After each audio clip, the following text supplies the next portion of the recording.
Vous voyez ça? Je veux mettre le film dans le groupe. Vous allez regarder. Ça vient de sortir. Ça, c'est la troisième partie. Vous avez déjà suivi la première et la deuxième partie. Vous voyez comment ils faisaient leur tontine. Voilà. Alors, ce soir, nous allons parler de pasteur et des déclarations de pasteur. Vous vous souvenez du pasteur que je vous avais amené ici? Il a fait son anniversaire royal avec la couronne. Il est entré comme Jésus est entré à Jérusalem dans la gloire, sur le chevaux et tout ça. On a cousu les ailes. Les anges avaient des ailes. Vous vous souvenez de ce pasteur-là? Lui, je ne sais pas si c'est lui l'antéchrist que la Bible nous a annoncé ou je ne sais pas. Parce qu'il est en train de devenir Dieu petit à petit. Et les gens sont d'accord. Les gens se battent. Les gens s'insultent. Je retourne à ce que je disais au début. Quand j'étais aussi en Afrique, j'ai eu à lire ce brochure-là. On dit là, comment on dit? Rhapsody là. Rhapsody, je ne sais pas en français comment on va dire ça. Je vais lire ça et puis je vais vous montrer. Ce petit livre de ce pasteur-là, je lisais ça. Quand je suis arrivé, l'esprit me dit non. Même le souffle, je ne le suivais plus. Maintenant, regarde ce qui est en train de se passer. Il a fait son anniversaire. Là, les gens disent, vous êtes mauvais. Qu'est-ce qu'il y a de mauvais dans cet anniversaire? Il mérite toute cette gloire. Et maintenant, ce que je vais vous présenter ce soir, ça, il est en train de dire ceci. Ce petit livre-là que vous lisez, c'est la parole faite chair. Donc lui, vraiment, il répète tout comme Jésus, quoi. La parole faite chair. Donc c'est lui, il dit, vous voyez, moi, la personne que vous avez devant vous, la parole faite chair, c'est cette parole que vous avez dans la vie ici, dans les livres-là. Et les gens sont en train d'acclamer. Il y a une membre qui est sortie de son église. Elle était là depuis à bas âge, depuis le bas âge. Elle dit, la raison pour laquelle elle a quitté cette église, c'est parce que ce livre-là, ce petit livre que le Seigneur m'avait demandé, moi, alors de les arrêter de lire.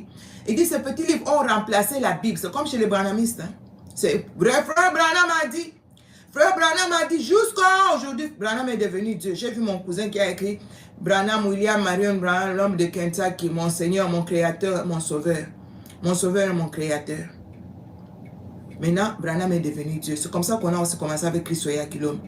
Anniversaire, il mérite l'honneur, il mérite la gloire. Le pasteur dit, la fille dit dans cette église-là, on lisait plus les brochures là que... C'est pourquoi aussi sa femme l'a quitté.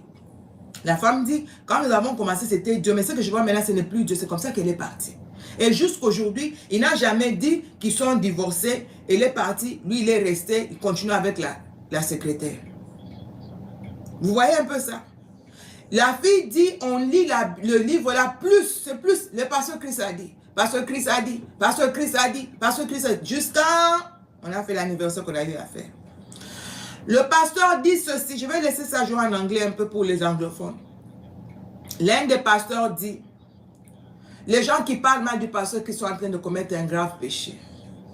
Et vous dites que nous l'adorons pas, nous l'honorons.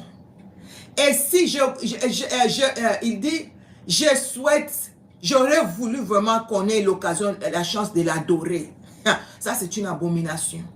J'aurais voulu qu'on nous accorde la chance, la grâce de l'adorer. Si on pouvait l'adorer, parce qu'il est adorable, il peut être adoré. He's worshipable. C'est ce qu'il a dit en anglais. Il peut être adoré. Est-ce que vous vous rendez... Je ne sais pas si toi tu trouves ça normal. Qu'un homme en train de prier à Dieu, si Dieu pouvait changer ceci, si Dieu pouvait nous permettre d'adorer Pasteur Christ parce qu'il mérite d'être adoré. Mes frères et sœurs, qui vous a ensorcelé. Il y a un jeune homme ici. Attendez, vous allez voir la vidéo. Il dit, il mérite d'être adoré. Et le pasteur ne s'est pas arrêté là. La fille dit, tu vas voir que dans leur église là, chez le pasteur Christ, tous les pasteurs ont des cheveux, les pasteurs, les hommes, hein, cheveux défrisés. Moi, la mondelle est ce qu'elle a là comme l'or, comme ça. Et ce qu'elle a là comme ça, comme les blancs. Je suis en train de prier que Dieu restaure mes cheveux. Ces histoires, si je n'aime pas, vous savez. Et il dit, tous les pasteurs de l'église, vous les avez vus, non, pendant l'anniversaire, avec des cheveux défrisés. Pourquoi? Ils veulent tous ressembler au pasteur Christ.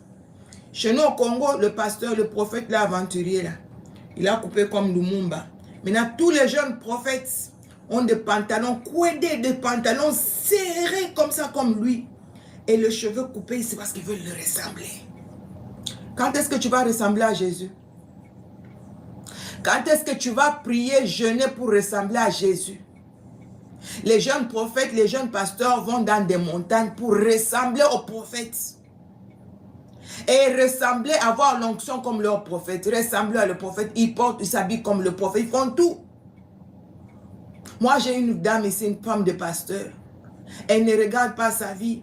Elle ne s'inquiétait pas. Jusqu'aujourd'hui, ils se sont séparés avec son mari. Le mari allait épouser une autre femme et puis il est là. Elle est vraiment dans une vie de désordre. Elle, ça ne l'intéresse pas. Tout ce qui l'intéresse, c'est ressembler à la femme de Bouchiri. Elle a coupé les cheveux comme la femme de Bouchiri. Elle a teint ses cheveux comme la femme de Bouchiri. Les habits qu'elle porte. Et puis elle me dit, regarde, j'aime trop cette femme. L'idolâtrie. La Bible dit, vous n'aurez pas d'autre Dieu devant ma face. On a fait des pasteurs et des prophètes nos dieux. Le modèle par excellence, c'est Jésus-Christ de Nazareth. Le modèle par excellence, ce n'est pas le pasteur, ce n'est pas le prophète. Moi, je ne sais pas. Hein. Écoute ceci. Osée 4, 6, tu connais, non? Mon peuple est détruit parce qu'il manque quoi? La connaissance.